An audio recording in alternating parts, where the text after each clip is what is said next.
आज प्रधानमंत्री नरेंद्र मोदी का जन्मदिन है। वो 73 साल के हो गए हैं। सबसे पहले तो हमारी तरफ से पीएम को हैप्पी बर्थडे। इस खास मौके पर हम आपके लिए मोदी की वो 50 अनदेखी और अनसुनी कहानियां लेकर आए हैं जो खुद पीएम मोदी ने सुनाई हैं। प्रधानमंत्री बनने के बाद तो मोदी को विश्व नायक बनते पूरे देश ने देखा है, लेकिन पीएम बनने से पहले तक मोदी की जिंदगी कैसी थी वो जानना बेहद दिलचस्प है। आप भी हमारे साथ प्रधानमंत्री के जीवन के उस हिस्से में चलिए जो अनछुआ है। नरेंद्र दामोदर दास मोदी ईश्वरना नामे सौगंध लઉં છું ઈશ્વરના નામે સોગંદ લઉં છું કે હું ગુજરાત રાજ્યના મુખ્યમંત્રી તરીકે गुजरात राज्यना मुख्यमंत्री तरीके। मोदी को मुख्यमंत्री बनने के बाद जब पहली बार अहमदाबाद जाना था तो उन्होंने किसी के भी घर रुकने से इनकार कर दिया था। मोदी ने तय किया कि वो अहमदाबाद के सर्किट हाउस में रुकेंगे। मोदी ने अधिकारियों को सख्त हिदायत दी थी कि किसी भी विधायक के नाम पर कमरा बुक न किया जाए और न ही कोई पेमेंट की जाए। जहां रुकना महंगा ना हो बल्कि सरकारी व्यवस्था हो उसे ही भावी मुख्यमंत्री के लिए बुक किया जाए।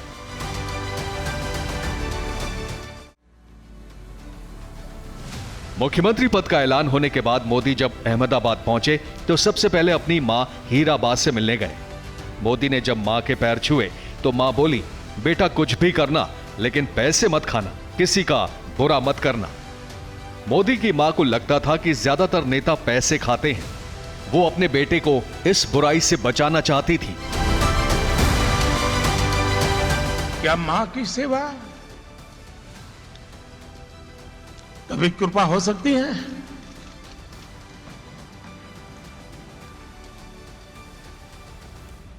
कतई नहीं हो सकती। बेटा कभी मां पे कृपा नहीं कर सकता। बेटा सिर्फ समर्पित भाव से मां की सेवा करता है। मां से मिलने के बाद नरेंद्र मोदी जब सर्किट हाउस पहुंचे तो नेताओं के मिलने का तांता लग गया। सब मोदी को समझाने लगे कि वो मुख्यमंत्री ना बने क्योंकि पार्टी की हालत खराब है और मोदी के मुख्यमंत्री रहते हुए अगर पार्टी हार गई तो हार की जिम्मेदारी उन पर डाल दी जाएगी। वहीं स्थानीय लोग कहने लगे कि मोदी जी कुछ भी करिए, बस बिजली ला दीजिए, शाम के खाने तक बस बिजली आ जाए। मोदी ने गुजरात को बिजली में सरप्लस राज्य बना दिया और मोदी के रहते हुए गुजरात के कोने कोने में 24 घंटे तक बिजली रहती थी। मुख्यमंत्री के तौर पर नरेंद्र मोदी के रहते हुए गुजरात में बहुमत के साथ सरकार बनी। मुख्यमंत्री बनने के बाद मोदी को अहमदाबाद सर्किट हाउस में बड़ी समस्या का सामना करना पड़ा।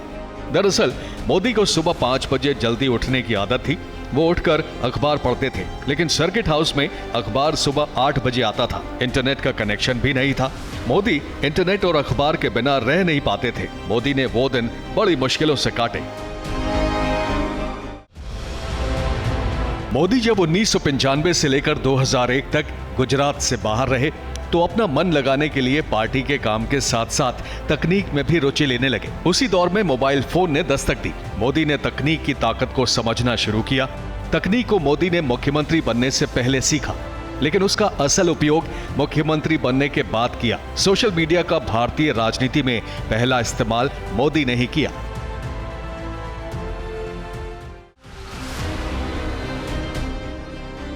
मोदी जब मुख्यमंत्री बने तो तकनीक से गुजरात के तटों पर रहने वाले मछुआरों की जिंदगी में बड़ा बदलाव किया। सैटेलाइट की मदद से पानी के प्रवाह का पता लगाया जाने लगा। इससे तूफान आने से पहले ही मछुआरों को आगाह कर दिया जाता था और उनकी जान बच जाती थी। सैटेलाइट की मदद से आदिवासियों की जमीन की पहचान करके उन्हें मालिकाना हक दिया गया। देश में सैटेलाइट का ये अपनी तरह का पहला उपयोग था जो मोदी ने किया। मोदी के कार्यकाल में गुजरात के हिस्सों की सैटेलाइट से मैपिंग की जाने लगी थी। पहले लोग दबाव बनवाकर अपने इलाके में स्कूल बनवा लेते थे, जिसकी वजह से दूसरे इलाकों में स्कूलों की कमी हो जाती थी। लेकिन सैटेलाइट मैपिंग से यह पता किया जाने लगा कि किस इलाके में स्कूल होना चाहिए और कितनी दूरी पर होना चाहिए। इसी तकनीक से मोदी ने गुजरात में सरकारी अस्पताल भी बनवाए। मोदी के पास जो कारोबारी जमीन मांगने आने लगा उसे मोदी अपने दफ्तर से ही खाली जमीन दिखा दिया करते थे और जगह के हिसाब से कीमत और यातायात की जानकारी भी दे देते थे। जिस जीपीएस की मदद से आज लोग रास्ता खोजते हैं, मोदी ने उस तकनीक से गुजरात में कारोबार बढ़ाना शुरू कर दिया था। गुजरात के गांव के कई सरकारी स्कूलों में टीचर पढ़ाने नहीं जाते थे। मोदी ने मुख्यमंत्री बनते ही हर स्कूल में बायोमेट्रिक अटेंडेंस शुरू करवा दी। पहले तो इसका विरोध हुआ, कुछ स्कूलों में आपको बता दें बायोमेट्रिक मशीन को तोड़ा भी गया, लेकिन धीरे धीरे लोगों को समझ में आ गया कि ये नियम उनके विकास के लिए जरूरी है। फिर लोगों ने इसे खुशी खुशी अपना लिया। साल 1984, 85 और 86 में गुजरात में अकाल पड़ा था। संघ के शिविर में चर्चा की जा रही थी कि गुजरात के लोगों की मदद कैसे की जा सकती है। मोदी बैठक में सबसे पीछे बैठे थे। जब सारी चर्चा समाप्त हो गई तो मोदी ने कुछ बोलने के लिए हाथ उठाया।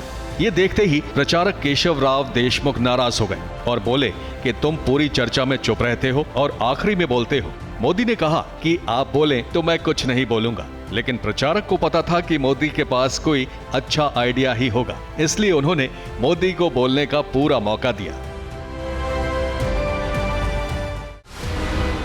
मोदी ने बैठक में पैसा इकट्ठा करने वाले फैसले का विरोध किया। मोदी ने कहा कि हर शाखा से अगर सुखड़ी को इकट्ठा किया जाए तो अकाल पीड़ितों की ज्यादा मदद की जा सकेगी। गुजरात में सुखड़ी एक पकवान है जो स्वादिष्ट और पौष्टिक होता है। मोदी 4 घंटे तक सुखड़ी पर बोलते रहे। जब संघ की बैठक समाप्त हुई तो पहले पास हुआ हर प्रस्ताव रोक दिया गया और मोदी का सुखड़ी प्लान पास हो गया। मोदी के दिमाग का हर कोई लोहा मानता है। एक बार मोदी हेलीकॉप्टर से कहीं जा रहे थे। वो और उनके साथी चाय पी रहे थे। हेलीकॉप्टर हिलने लगा तो लोग डर गए कि चाय गिर जाएगी। मोदी ने तुरंत दूसरा कप आगे बढ़ा दिया कि चाय को आधा आधा कर लो तो नहीं गिरेगी। हेलीकॉप्टर में मौजूद हर आदमी मोदी के प्रेजेंस ऑफ माइंड का मुरीद हो गया। मोदी के दिमाग का कोई सानी नहीं। गुजरात में बिजली बचाने के लिए मोदी ने गजब तरीका खोजा। पूर्णिमा की रात गुजरात की स्ट्रीट लाइट को बंद कर दिया जाता था। लोगों को सड़क पर आने को कहा गया। चांद की रोशनी में स्पोर्ट्स खेले गए। चांद की रोशनी में सुई में धागा डालने की प्रतियोगिता होने लगी। इससे मोदी ने बिजली भी बचाई और लोगों को कुदरत से भी जोड़ा। मुख्यमंत्री बनने तक मोदी सड़क पर ही बाल कटवाते थे। एक मुस्लिम नाई उनके बाल काटा करता था। मोदी जब मुख्यमंत्री बने तब उसे सरकारी आवास पर बुलाया। मोदी के मुख्यमंत्री बनने के बाद उसके कई इंटरव्यू भी छपे थे। बाद में मोदी ने खुद ही अपने बाल काटने शुरू कर दिए। इसी तरह से जब मोदी के पास कपड़ों में प्रेस करने के लिए पैसे नहीं होते थे तब उन्होंने लोटे को ही इस्त्री बना दिया। लोटे के अंदर कोयला भरते और इससे प्रेस करने लगे। कई दिनों तक मोदी ने इसी तरह से कपड़ों में इस्त्री किया। मोदी ने मणिनगर से अपने जीवन का पहला चुनाव लड़ा और जीत गए। जब इलाके के विकास के लिए कुछ इमारतों को गिराने की बारी आई तो मोदी ने सबसे पहले अपने लिए बनाया गया एमएलए दफ्तर गिरवा दिया। इसके बाद मोदी ने कई मंदिर और मस्जिदों को हटाया और विकास से जुड़ा निर्माण करवाया गया। लेकिन किसी ने कोई विरोध नहीं किया क्योंकि मोदी पहले ही अपना ऑफिस गिराकर मिसाल पेश कर चुके थे। मोदी जब मुख्यमंत्री बने तो उनसे मिलने के लिए जीएडी के चीफ आए, जो सरकारी अधिकारी होते हैं। मोदी ने जीएडी के बारे में सुना नहीं था। उनसे जब किसी ने कहा कि जीएडी के चीफ आए हैं तो मोदी ने गॉड सुना। उनको लगा कोई संत आए हैं। जब जीएडी चीफ अंदर आए तो वो पैंट शर्ट पहने हुए थे। मोदी को तब जाकर पता चला कि वो चीफ मिनिस्टर चैम्बर में मोदी के मन मुताबिक बदलाव को पूछने के लिए आए थे। मोदी ने बोला कि मैंने तो सीएम का चैम्बर देखा ही नहीं है। मोदी बीजेपी के महासचिव रहते हुए दिल्ली में रहते थे, लेकिन उन्होंने कभी भी प्रधानमंत्री का ऑफिस तक नहीं देखा था। जब अटल जी प्रधानमंत्री बने तब जाकर मोदी ने प्रधानमंत्री का कमरा पहली बार देखा था। मोदी ने उस कमरे में सोचा कि क्या ये वही कमरा है जहां नेहरू बैठते थे, जहां लाल बहादुर शास्त्री बैठते थे। तब मोदी को क्या पता था कि एक दिन वो भी पीएम चैम्बर की शान बनेंगे। मोदी जब दिल्ली में थे तो बीजेपी ऑफिस के कमरे में रहते थे। खिचड़ी खाते थे जो वो खुद ही बनाते थे। सुख सुविधा के नाम पर मोदी के पास एक तांबे का घड़ा और खटिया भर थी। मोदी जब अहमदाबाद संघ मुख्यालय में भी रहते तो वहाँ साफ सफाई करना, चाय बनाना और बुजुर्ग नेताओं के कपड़े धोना जैसे छोटे काम करते थे। मोदी ने कभी किसी काम को करने से इनकार नहीं किया था। मुख्यमंत्री बनने के बाद मोदी ने देखा कि उनसे पहले मुख्यमंत्री रहे केशुभाई पटेल की कुर्सी बड़ी भव्य थी। मोदी ने वो कुर्सी बदलवा दी और सचिवालय की आम कुर्सी पर बैठ गए। इस घटना को सचिवालय में फैलते 1 घंटा भी नहीं लगा। सचिवालय के अधिकारी बात करने लगे कि ये आदमी दूसरी मिट्टी का बना है। मोदी जब तक मुख्यमंत्री रहे ये सादगी बरकरार रखी, आज पीएम बनने के बाद भी सादगी से रहते हैं। मोदी की चीफ सेक्रेटरी सुब्बा राव के साथ मुलाकात बेहद दिलचस्प थी। वो मोदी को साहब कहने लगे तो मोदी ने उन्हें टोक दिया। उन्होंने कहा, ये साहब शब्द तो मैंने पहली बार सुना है, आप मुझे नरेंद्र भाई भी कह सकते हैं। दरअसल नरेंद्र मोदी गुजराती बोलते बोलते बीच में हिंदी बोलते थे, जिससे चीफ सेक्रेटरी को दिक्कत होती थी और ये बात मोदी को बाद में पता चली। मुख्यमंत्री बनने के बाद मोदी ने पहली बार सरकारी फाइल ध्यान से देखी। मोदी के प्रिंसिपल सेक्रेटरी रहे पीके मिश्रा ने फाइल बढ़ाई तो मोदी अपनी जेब से पेन निकालकर साइन करने लगे। तब मिश्रा जी ने मोदी को समझाया कि किस रंग के पेन से मुख्यमंत्री को फाइल पर साइन करना होता है। मिश्रा जी मोदी के सबसे करीबी अफसरों में रहे। अब मिश्रा जी पीएम मोदी के प्रिंसिपल सेक्रेटरी। मोदी जब मुख्यमंत्री बने तो गुजरात में बिजली की कमी थी। 10-15 दिन बाद चैम्बर्स ऑफ कॉमर्स ने मोदी का सम्मान किया। मोदी को वहां पता चला कि देश में उस समय 50,000 मेगावाट बिजली की कमी थी। मोदी ने मंच से निश्चय किया कि गुजरात अकेले 10,000 मेगावाट बिजली पैदा करेगा। उस समय गुजरात में 4,000 मेगावाट बिजली का उत्पादन होता था। तब लोगों को लगा कि मोदी को किलोवाट और मेगावाट में अंतर भी नहीं पता है। लेकिन कुछ ही सालों में गुजरात 12,000 मेगावाट बिजली उत्पादन करने लगा। गुजरात के पास सरप्लस बिजली हो गई। मुख्यमंत्री बनने के बाद सचिवों के साथ मोदी की पहली बैठक हुई। बैठक में करीब 40 सचिव मौजूद थे। मोदी किसी को नहीं जानते थे। उन्हें 40 सचिवों से पहली बार परिचित कराया गया। मीटिंग में मौजूद अधिकारी ये देखकर दंग रह गए कि मोदी मीटिंग के दौरान सभी 40 सचिवों को उनके नाम से बुलाने लगे। मोदी की याददाश्त का सभी ने लोहा मान लिया। मोदी ने मुख्यमंत्री रहते हुए कभी कोई फाइल नहीं पढ़ी।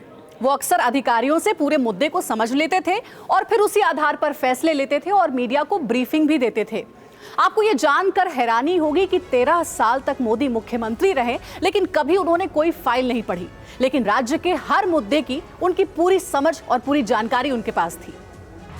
मोदी ने मुख्यमंत्री पद का ऐलान होने के बाद किसी सरकारी गाड़ी का इस्तेमाल नहीं किया। मोदी ने तय किया था कि वो किसी पार्टी कार्यकर्ता की गाड़ी का ही इस्तेमाल करेंगे और ठीक वैसा ही हुआ। बहुत कम लोगों को पता है कि मोदी शपथ लेने के बाद भी सरकारी गाड़ी में नहीं बैठे थे। वो महात्मा गांधी की मूर्ति पर फूल चढ़ाने गए तो किसी पहचान वाले की गाड़ी में गए थे। साल 1996 में एक कॉन्फ्रेंस करने के लिए मोदी ट्रिनिडाड गए थे। वहां एक बुजुर्ग मित्तल जी मोदी से मिले, जिनका बहुत बड़ा कारखाना था। वो लक्ष्मी मित्तल के पिताजी थे। मित्तल जी मोदी की सरलता से बहुत प्रभावित हुए। जब उन्हें पता चला कि मोदी रूलिंग पार्टी के महासचिव हैं, तो वो बहुत हैरान हुए। जब मोदी वापस दिल्ली आ गए तो एक दिन अचानक मोदी की सच्चाई जानने के लिए मित्तल साहब बिन बताए मोदी के घर पहुंच गए। दिलीप संघाड़िया के घर में मोदी एक कमरे में रहते थे। जब उन्होंने देखा कि मोदी दिल्ली में भी बेहद सामान्य तरीके से रहते हैं तो मित्तल साहब बहुत खुश हुए। मोदी के मुख्यमंत्री बनने के बाद हुई पहली प्रेस कॉन्फ्रेंस बहुत मजेदार थी। मोदी से एक पत्रकार ने सवाल किया कि मोदी जी, आपकी कैबिनेट कितने टायर की होगी? मोदी को इसका जवाब नहीं पता था। वो बोले, मोदी टायर की होगी। ये सुनते ही पूरा माहौल हल्का हो गया। सबने मोदी की हाजिर जवाबी का लोहा मान लिया। लेकिन असलियत तो सिर्फ मोदी को ही पता थी कि उनको सवाल का जवाब ही नहीं मालूम था। मोदी आज भी हास्य विनोद से माहौल को हल्का कर देते हैं। मोदी से पहले जो भी मुख्यमंत्री होते थे वो ऑफिस टाइम से नहीं जाते थे। सुबह 10 बजे ऑफिस होता तो सीएम 12 बजे पहुंचते थे। लेकिन मोदी ने ये परंपरा बदल डाली। मोदी सुबह 9:45 बजे अपने दफ्तर पहुंच जाया करते थे। मोदी के इस अनुशासन का अधिकारियों पर गहरा प्रभाव पड़ा। जो अधिकारी लेट लतीफ थे वो वक्त के पाबंद हो गए और सरकारी काम में तेजी आ गई। मुख्यमंत्री बनने के बाद मोदी जब पहली बार कलेक्टरों की सालाना बैठक में पहुंचे तो बड़ी दिलचस्प घटना घटी। पहले सीएम मुख्य अतिथि होते थे तो दीपक जलाते थे और भाषण देकर चले जाते थे। कार्यक्रम चलता रहता था। कुछ घंटे बाद पंडाल खाली हो जाता था। लेकिन मोदी तो मोदी ठहरे। वो पहली बैठक में सुबह से लेकर रात 11 बजे तक बैठे रहे। सबको सुना उन्होंने, फिर भाषण दिया।